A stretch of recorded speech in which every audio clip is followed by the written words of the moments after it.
గత ముఖ్యమంత్రికి ఇప్పుడున్న ముఖ్యమంత్రికి తేడా ఒకటే ఒకటి.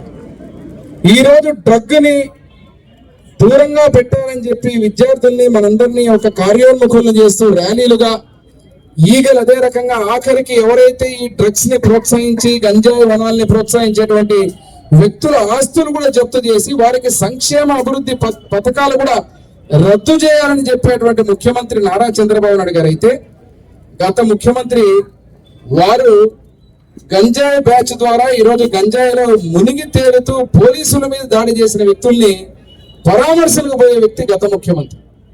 దీన్ని బట్టే రాష్ట్రంలో మీరు నిర్ణయం తీసుకున్నారు. ఈరోజు ఒక దార్శనికతతో అదే రకంగా యువత మీద ప్రేమతో ఈ యొక్క డ్రగ్ ఆంధ్రప్రదేశ్ ని కాదు, ఇది అన్నపూర్ణ ఆంధ్రప్రదేశ్ అని చెప్పి నిరూపణ చేసే విధంగా ఈ కార్యక్రమాలు సే నో టు డ్రగ్స్ కేంద్ర రాష్ట్ర ప్రభుత్వాలు సంయుక్తంగా చేసే ఈ యొక్క యజ్ఞాలలో మనందరం కూడా ప్రతిజ్ఞ తీసుకోవడం జరిగింది. మరొక్కసారి ఈ ప్రతిజ్ఞ